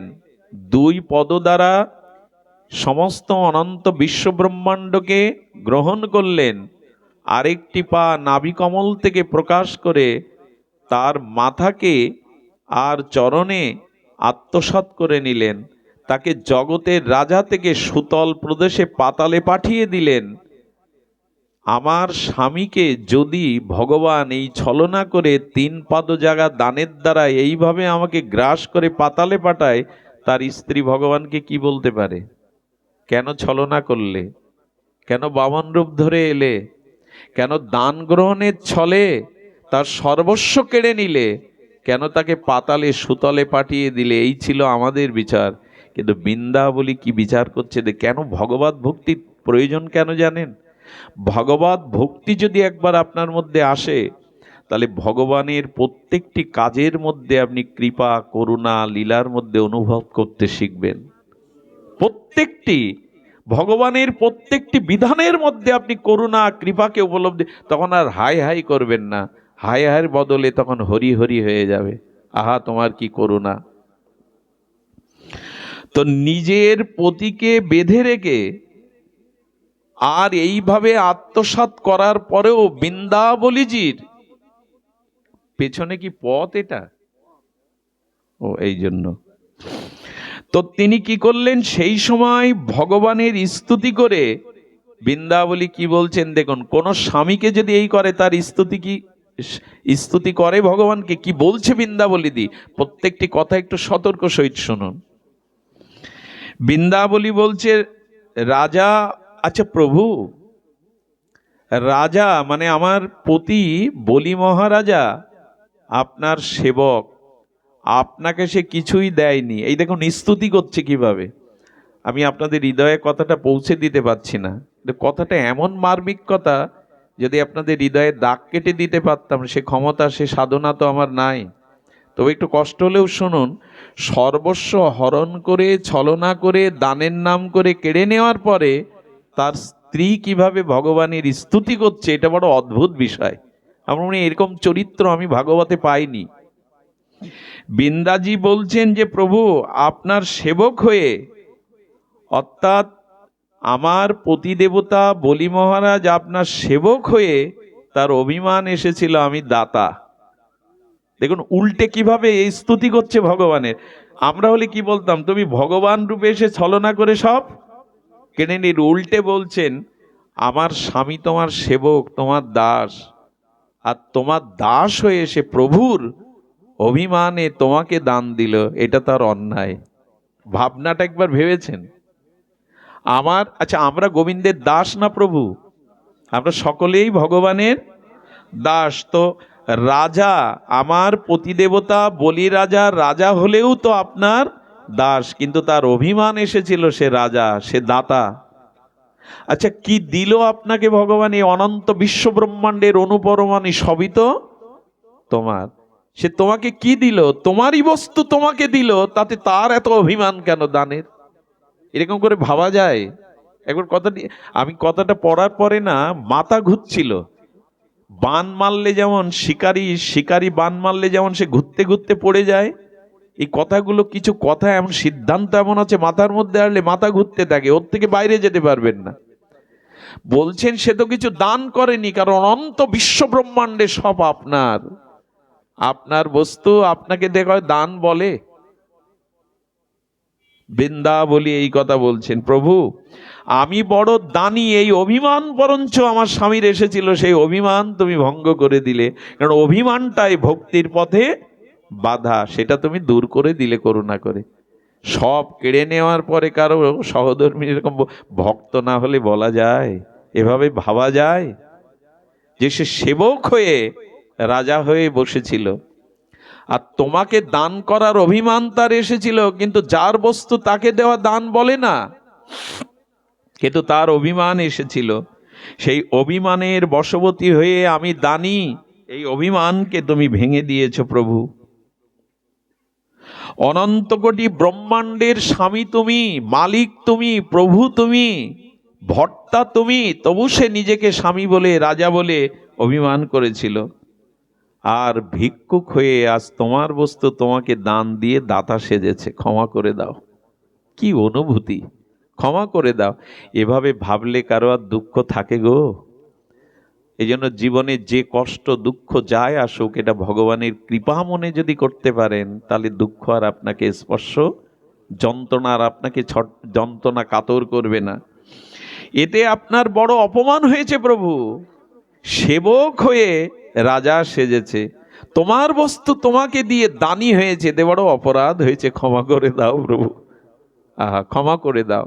তোমার বস্তু তোমাকে দিয়ে সে দাতা সেজেছে, এটা আপনার বড় অপমান হয়েছে। কৃপা করে করুণা করে তুমি তার দম্ভকে চূর্ণ করে দাও, দম্ভকে তুমি চূর্ণ করে দাও। মা ওখানে কথা বলো না, বারান্দায় কথা বলো না, চূর্ণ করে দাও প্রভু। তোমার এই করুণা, তোমার এই দানে আমি শত সহস্র গুণ পরম আনন্দ পেয়েছি। সব হারিয়ে কথা কারা বলতে পারে মা? বাবার একটু ধ্যান দিয়ে শুনুন। সব হারিয়ে বলছে প্রভু, আহা প্রভু করুণা করে তুমি আমাদের আশ্রয় দিয়ে আমাদের ধন্য করেছ। রাজা বলির এই মহিমাকে বৃন্দাবলীজি অপূর্বভাবে ব্যাখ্যা করছেন। পতিকে অত্যন্ত অভিমান করে বেঁধে রাখলেন, নরকে পাঠালেন, এটা উচিত ছিল, কিন্তু আপনি করুণা করে তার দুয়ারে দাঁড়ি হয়ে গেলেন। আপনার বস্তু আপনাকে দিয়ে সেবক হয়ে দাতা অভিমানে গোবিন্দ কি করেছিলেন জানেন? সুতল রাজ্যে বলিরাজের দাঁড়ি হয়ে দাঁড়িয়েছিলেন। সর্বস্ব দিলে আমায়, সব দিয়ে দিলে, তবে যে সব আমাকে দেয় আমি তার দাস হয়ে যাই, আমি তার দাস হয়ে যাই। বৃন্দাবলী কোনো দোষ দেখছেন না, ভগবান দাস হয়ে গেলেন। এমন করুণা আর কারো জগতে আছে গো? সবাই তো আমাকে দাস বানাতে চায়, আর গোবিন্দ বললেন যে আমার দাস হয় আমি তার দাস হতে চাই। ভক্ত মেরা মুকুটমণি, মেয়ে ভক্ত কা দাস হু। এই জগতে কোনো মহাজন চায় না তার দাস কর্মচারী তার থেকে বড় হোক। হ্যাঁ, বাড়ি গাড়ি করে দিতে পারে, কিন্তু তার থেকে বড় হোক চায় না। আর গোবিন্দ বললেন যে আমার চরণে শরণ নেয় আমি তাকে মাথার মুকুট করে আমি তার দাস হয়ে থাকি। এটা প্রমাণ করে বলছেন, বলিরাজের দুয়ারে তিনি দাঁড়ি হয়ে দাঁড়িয়েছেন। প্রভু, আপনি জগতে লীলা করবার জন্য, ক্রিয়া করবার জন্য এই জগৎ সৃষ্টি করেছেন, সবই আপনার লীলা, কিন্তু আমরা আপনার লীলাকে বুঝতে পারি না। আমরা মোহিত হয়ে যাই মায়ার দ্বারা। আমরা মিথ্যা কর্তৃত্ব অভিমান, আমি কর্তা, এই অভিমানে আমরা নষ্ট হয়ে যাই। সেই অভিমান দূর করে তুমি এ দাসকে কৃপা করতে এসেছো। সর্বস্ব কেড়ে নিলে যিনি এটা বলতে পারেন, এটাই ভক্ত চরিত্র, এটাই ভক্তের মহিমা। সুধীবৃন্দ, দ্রৌপদীর 5 পুত্রের মাথা যে কাটলো রাতের অন্ধকারে ঘুমন্ত সন্তানদের, তার মাথা কাটার সময় যখন এলো, দ্রৌপদী অর্জুনকে বলছে, কৃষ্ণকে বলছেন, না, আমার কোল হারিয়েছে, আমি সন্তান হারায় যে ব্যথার অশ্রু ফেলছে, আমি চাই না আমার কারণে অন্য কোনো মায়ের কোল খালি হোক। এটা কারা ভাবতে পারে? দ্রৌপদীর মতো ভগবানের প্রিয় ভক্তরাই এই কথা ভাবতে পারে। আমার মনে হয় কি জানেন, আমার মনে হয় দুঃখটাও সুখে রূপ নেয় যদি ভজন থাকে সাথে, ভগবত ভক্তি সাথে থাকে, দুঃখটাও সুখে রূপ নেয়, বিষ অমৃত রূপ নেয়। আর এই ছাড়া বর্তমান সময়ে ভালো থাকার, শান্তিতে থাকার অন্য কোনো উপায় নাই। এই দেখুন তার প্রমাণ। সব নিয়ে নিলে তিনি বলছে, বৃন্দাবনে বলে প্রচুর ক্রিয়া করার জন্যই জগৎ সৃষ্টি করেছেন, সবই আপনার, তবু সেই লীলার দ্বারা আমাদেরকে আপনি ধন্যাতি ধন্য করছেন। মায়ায় মোহিত হয়ে, নির্লজ্জ হয়ে আমরা নিজেকে অভিমান করি আমি কর্তা, কিন্তু আপনি কৃপা করে এমনি করে চরণে আশ্রয় দেন, বলি মহারাজের কীর্তি জগতে তুলে ধরলেন। আমাদের একটা কথা এখানে বলা দরকার, এই কথাটা একটু হৃদয়ে লিখে নেওয়া দরকার। আমি কথাটা বারবার বলি, হৃদয়ে লিখুন। এখানে শ্রী রামানুজাচার্য, ইনি এই পরম আচার্য চতুর্সম্প্রদায়, তিনি একটা কথা বলেছেন, হে নাথ, যা কিছু আমার, আমি স্বয়ং সব আপনারই, সবই আপনারই। উনি বলতে বলতে 3টে বিষয় এখানে বলেছেন। বৃন্দাবলী তিয়াসী না দেখি কহু তিয়া নয় ন, শব্দটি ধ্যান দিন। দুর্লভ বৈষ্ণব রাজা, দুর্লভ বিপ্র বৈষ্ণব, দুর্লভা বৈষ্ণবী নারী অতি দুর্লভ দুর্লভা। শ্লোকটি বড় মূল্যবান। এখানে কি বলছেন?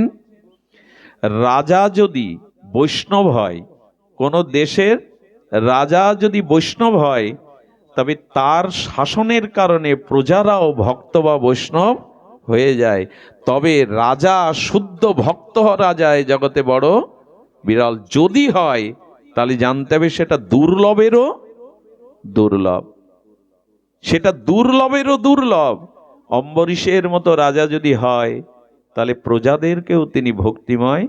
ইনি কোনো রাজ্যের রাজা যদি ভক্ত হয়, বৈষ্ণব হয়, তবে সেই দেশের প্রজারাও দলে দলে ভক্ত হয়ে যায়। তাই বলেন দুর্লভ বৈষ্ণব রাজা, দুর্লভ বিপ্র বৈষ্ণব। একটা কথা বলি, ব্রাহ্মণ যদি কখনো বৈষ্ণব হয়, জানবেন তার থেকে শ্রেষ্ঠ আর এই জগতে নাই। কিন্তু কিছু মনে নেবেন না, ব্রাহ্মণ কুলে জন্মানোর পরে আমাদের একটা অভিমান থাকে, আমরা কিছু অপরাধ না নিলেন ব্রাহ্মণরা প্রায়শ হরিভক্তি পরায়ণ হতে চায় না। যদি কেউ হয় তবে জানবেন তার থেকে শ্রেষ্ঠ আর কেউ নাই। ব্রাহ্মণ যদি হরিভক্তি পরায়ণ হয়, ব্রাহ্মণ যদি বৈষ্ণব হয়, জগৎকে তরাতে পারেন তিনি। কিন্তু যদি অভিমান নিয়ে বসে থাকে, আমি জাতির শ্রেষ্ঠ, আমি পণ্ডিত, আমি অমুক, আশ্চর্য হতে হয়। কিছু মনে করবেন না, যজমানের বাড়িতে এক গ্লাস জল খায় না পাত্রে, অথচ চার দোকানে সে চা খায়। এদের দিয়ে সমাজে কি হবে বলতে পারেন? যজমানের বাড়িতে একটা নতুন গ্লাসে আমি এই পরের বাড়িতে কিছু, অথচ চার দোকানে তাকে চা খেতে দেখবেন। এটা কি ব্যাখ্যা করবেন? এই জন্য ব্রাহ্মণ হয়েও যদি বৈষ্ণব হয়, ভক্ত হয়, তার থেকে শ্রেষ্ঠ আর এই জগৎ, এটা দুর্লভেরও। এই জন্য সহসা পাওয়া যায় না। যদি পাওয়া যায় তবে তাকে শ্রেষ্ঠত্ব দিবেন, তাকে মান্যতা দিবেন। আরেকটি দুর্লভ আছে, দুর্লভা বৈষ্ণব নারী অতি দুর্লভ দুর্লভা। বৈষ্ণব রমণী মানে বৈষ্ণব নারী পাওয়াও জগতে বড় দুর্লভ। নারী যদি ভক্তা হয়, নারী যদি পরম বৈষ্ণবী হয়, তার থেকে শ্রেষ্ঠ এই জগতে আর কিছু। মায়েরাই গড়ে, মায়েরাই ভাঙতে পারে। একটা সংসারে যদি ভক্তিপরায়ণ কোনো মা থাকে না, পুরো সংসার কেন, পুরো পরিবেশটাই বদলে দিতে পারে। বিশ্বাস করুন, অনেক মাতাল চরিত্রহীন পুরুষকেও সাধু করে দেয় তার পরশমণির ছোঁয়ায়। নারী পারে না, যদি সে বৈষ্ণব হয়, সে পারে না এমন কোনো কাজ জগতে। এই জন্য বললেন দুর্লভা বৈষ্ণব নারী, দুর্লভা অতি দুর্লভা। এটা মেলে না। আমি আমার জীবদ্দশাতে দেখেছি কত পশু, হিংস্র আর অশরিক বৃত্তি সম্পন্ন মানুষকেও পথে আনতে। এই জন্য নারী যদি ভক্তিপরায়ণা হয়, সে তার থেকে বড় প্রাপ্তি আর এই জগতে নাই। সুধীবৃন্দ, এই জন্য বারবার বারবার মনে হয়, বারবার মনে হয় যে রমণী মায়েরাও যদি ভক্তিপরায়ণা ত্যাগ বৈরাগ্যিনী হয়ে ওঠে, তবেই পরিবার, এ সমাজ বদলাতে পারে। আমাদের ভারতীয় আর্য ঋষিরা গেয়ে গেছেন তাদের কবিত্ব ছন্দে, না জাগিলে মা ভারত ললনা, এ ভারত আর জাগে না জাগে না। শঙ্খ উলোধ্বনিতে জেগে ওঠো মা, সতীত্বের গুণাবলিতে জেগে ওঠো মা, ভজনের মহিমায় জেগে ওঠো। তোমাদের হাতেই আগামী দিনের সমাজ, আগামী দিনের শান্তি অপেক্ষা করছে তোমাদের হাতেই। এই জন্য বৈষ্ণব ভক্তিপরায়ণা রমণী এ বড় দুর্লভেরও দুর্লভ। এই বৃন্দাবলীর চরিত্রে আমরা সেটা দেখি। ভগবানের সম্পত্তি নিজের মনে করা ঠিক নয়, তার স্বয়ং কর্তা মনে করা ঠিক নয়, সেটা বৃন্দাবলী এই চরিত্রের দ্বারা দেখিয়ে গিয়েছিলেন। সুধীবৃন্দ, বৈষ্ণব নারীর মহিমা প্রসঙ্গে আমরা অনেক কথা বলেছি, অনেক দৃষ্টান্তই দিয়েছি। তবে এইটুকু বলবো যে বৃন্দাবলী যেমন ভগবানের এই লীলার মধ্যে সবটুকু গুণ দেখেছেন, মহিমা দেখেছেন, ততটুকুই আমরা বলবার চেষ্টা করেছি যে ভগবানের সব বিধানকে আঁচল পেতে মেনে নিন। তার ভিতরে অপার করুণাকে উপলব্ধি, তবে এটা হরিনাম ব্যতীত, ভাগবত শ্রবণ ব্যতীত, নিত্য নিরন্তর ভজনে রত না থাকলে এই বুদ্ধি, এই চিন্তা আমাদের ভেতরে প্রকাশ হবে না। দদামি বুদ্ধি যোগম, ভগবান এই সুবুদ্ধিটা দান করবেন একমাত্র ভজনের দ্বারাই। তাই আপনাদের কাছে বিশেষ অনুরোধ, আসুন আমরা ভজনে ব্রতী হই। যে দিনগুলো গেছে গেছে, যে সময়, যে জন্ম পার হয়ে গেছে গেছে, যেটুকু সময় আছে এটুকু ভগবত প্রাপ্তির জন্য যথেষ্ট। এই বিশেষ কলিযুগে, এই নিতাই চৈতন্যের যুগে বেশি অপেক্ষা নাই। দিনান্তে যে নিতাই বলে একবার, সে হয় আমার, আমি হই তার। যদি দিনান্তে একবার নিতাই বলতে পারেন, তবে আপনিও কল্যাণ পেয়ে যাবেন। আমরা যখন দুর্লভা বৈষ্ণব নারীর কথা উঠল, তখন বিষ্ণুপ্রিয়ার কথা বলে আজকে পাঠ বিশ্রাম করি। কারণ আমাদের সামনে বিষ্ণুপ্রিয়ার চরিত্র বড় বিরল। মহাপ্রভু সন্ন্যাসের আগে বিষ্ণুপ্রিয়া দেবীর এই ষোড়শী পরমা গুণবতী রূপবতী এই জগৎলক্ষ্মী বিষ্ণুপ্রিয়াজির চোখ দিয়ে বিন্দু বিন্দু অশ্রু গড়িয়ে পড়ছে, আর বলেছিল, প্রভু আমি শুনছি আকাশে বাতাসে আপনি কি সন্ন্যাস নিয়ে চলে যাবেন, সন্ন্যাস গ্রহণ করবেন। মহাপ্রভু প্রিয়াজির হাত দুটো জড়িয়ে ধরে বলেছিল, প্রিয়া আমি কৃষ্ণ প্রেম দানের জন্য এসেছিলাম, কিন্তু জগৎকে জাগাতে পারলাম না, জগৎকে কৃষ্ণময় কৃষ্ণ প্রেম দান করতে পারলাম না, তাই আমাকে বিদায় দাও। নিজে ত্যাগ বৈরাগ্য অশ্রু সজল নয়নে যদি জীবের দ্বারে যেতে পারি তবে জীবগুলি জাগবে। মহাপ্রভুর সন্ন্যাস নেওয়ার প্রয়োজন ছিল না, তিনি নবদ্বীপের সংকীর্তন পিতা হয়ে জগৎকে প্রেমে ভাসাতে পারতেন, কিন্তু ত্যাগ বৈরাগ্য ছাড়া এই যুগে মুখের কথা কেউ গ্রহণ করবে না। এই জন্য মহাপ্রভু নিজে সন্ন্যাস গ্রহণ করে এই ত্যাগ বৈরাগ্যকে জগতে দেখালেন। যাওয়ার আগে বিষ্ণুপ্রিয়া দেবীকে বলেছিলেন সেই মর্মস্পর্শী কথা, প্রিয়া তুমি বৈষ্ণবদের জননী, আমি যদি বৈষ্ণবদের ভক্তদের পিতা হই তবে তুমি বৈষ্ণব জননী। তবে শোনো প্রিয়া, যদি কোনো মা মারা যায়, সন্তান প্রসব হতে গিয়ে যদি কোনো জননী মারা যায়, পিতা প্রায়শ সন্তানদের লালন পালন করে মানুষ করতে পারে না।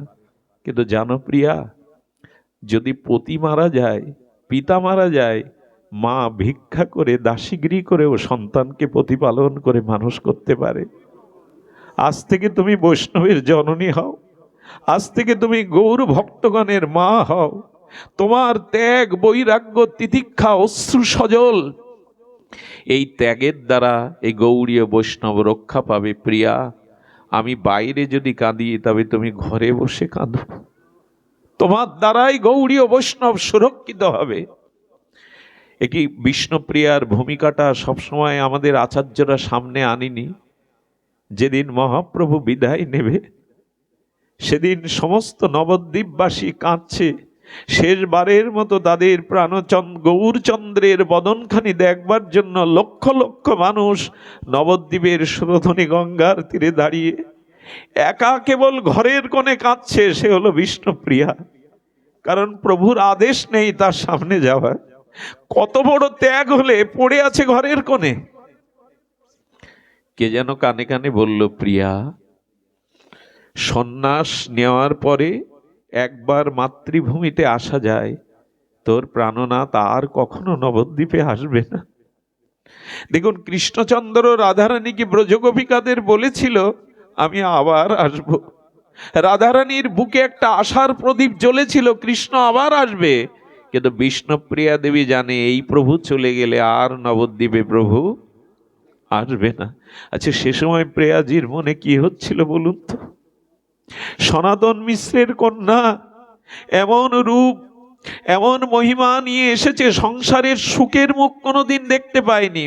প্রভু তো একটা বছর শিবাসাঙ্গনে রাত জেগে কীর্তন করতে ঘরেও থাকতো না, প্রভু চরণ সেবার সুযোগও পায়নি। সেই প্রিয়াজির আজ কি দশা, বলো তোর গৌর আর আসবে না, বিষ্ণুপ্রিয়া দেবীর মুখ দেখবে না প্রভু। তো কি মুখ দেখবে না, আসলে এটা তো বিপ্রলম্ব রস, বিরহ রস। উনি রাস্তায় যে পথ দিয়ে আমার গৌর হরির সচরণ যাবে সেই রাস্তায় লুটিয়ে পড়লেন, মুখখানা মাটিতে গুজে, দোলাই ধূসরিত বিরোহিণী প্রিয়াজি কাঁদছেন। মহাপ্রভু আস্তে আস্তে দেখলো কে যেন ধুলার মধ্যে পড়ে আছে। প্রভু দাঁড়িয়ে বললেন, কে তুমি, কে তুমি এমন করে ধুলায় পড়ে আছো? প্রভু আমি আমি গৌরাঙ্গ প্রিয়া।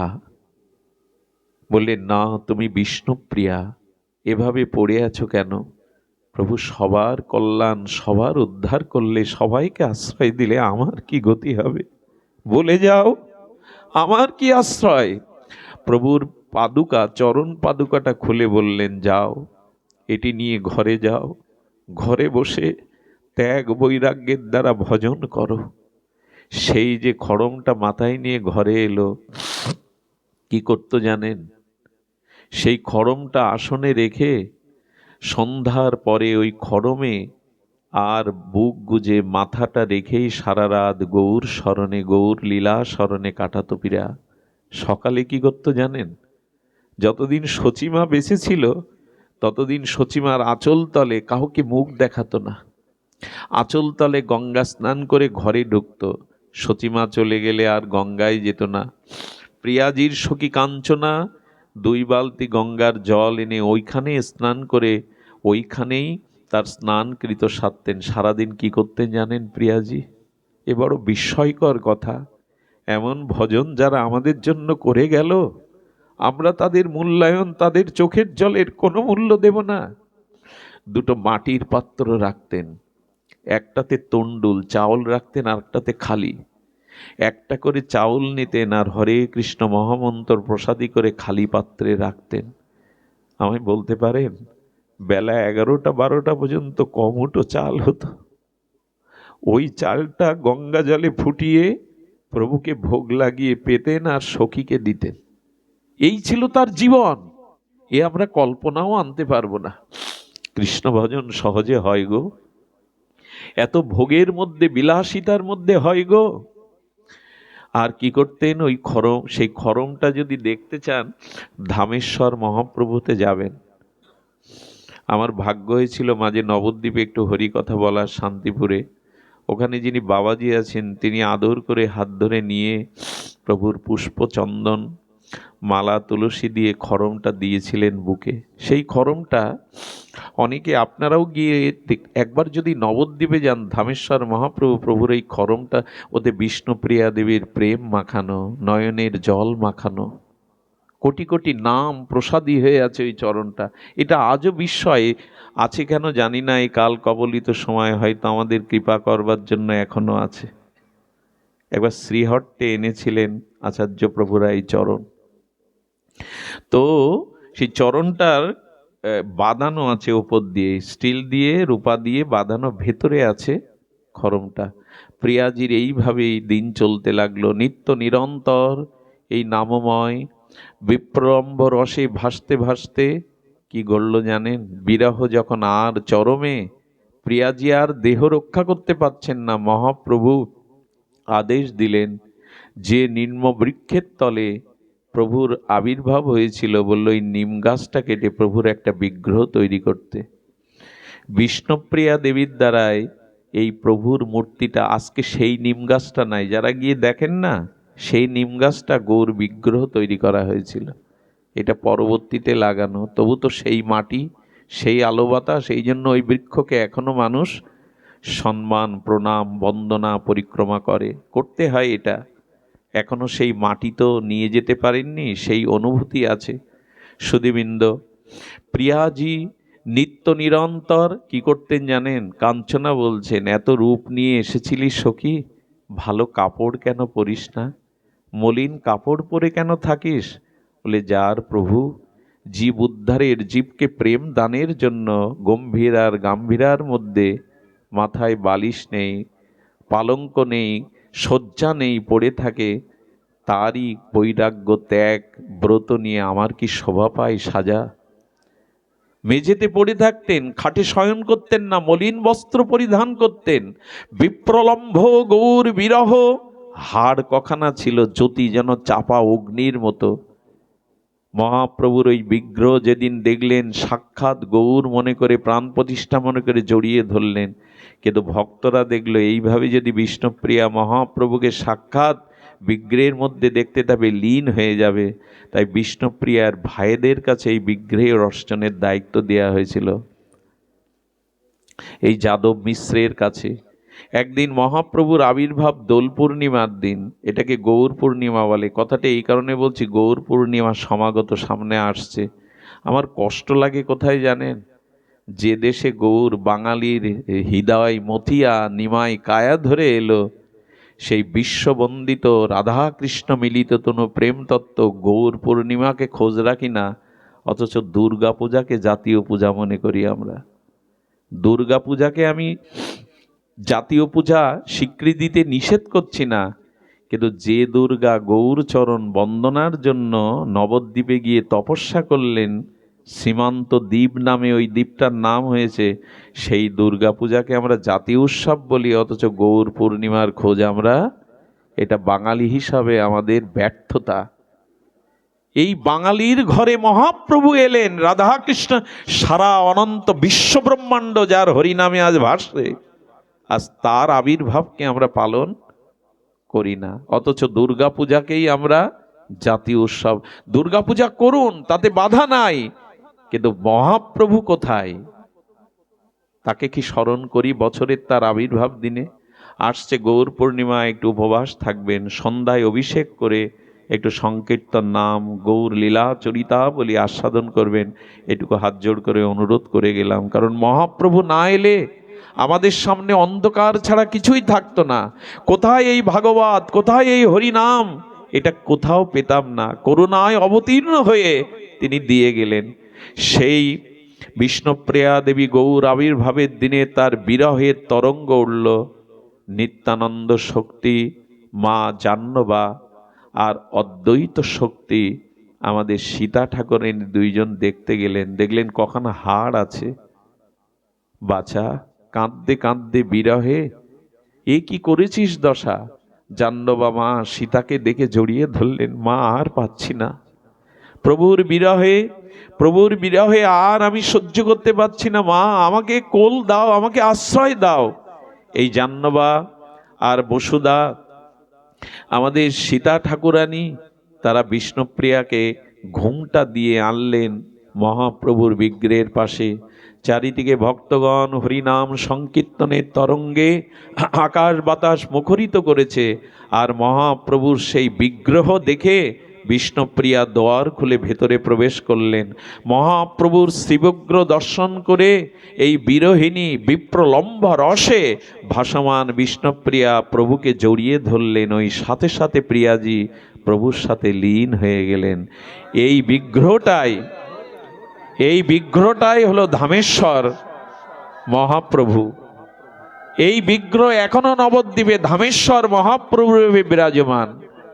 এই বিষ্ণুপ্রিয়া দেবীর ত্যাগ বৈরাগ্য আমাদের গৌড়ীয় গণের অস্তিত্বকে বজায় রেখেছে। এত অশ্রু জল, এত ত্যাগ বৈরাগ্য, তার কোনো মূল্য কি আমরা দেব না? আসুন, যারা এসেছেন কৃপা করে এই আঙিনায়, এই হরিকথা শ্রবণে জীবনের যেটুকু সময় অবশিষ্ট আছে, আসুন আমরা গৌর চরণে, নিতাই চরণে সমর্পিত করে ভক্তি জীবন, ভজন জীবনকেই গ্রহণ করি। আজ এইটুকুই।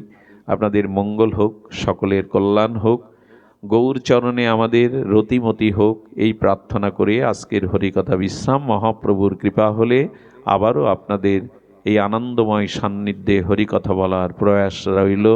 জয় শ্রী গুরু প্রেমানন্দে গৌর হরি বল। জয় শ্রী রাধে, জয় শ্রী রাধে।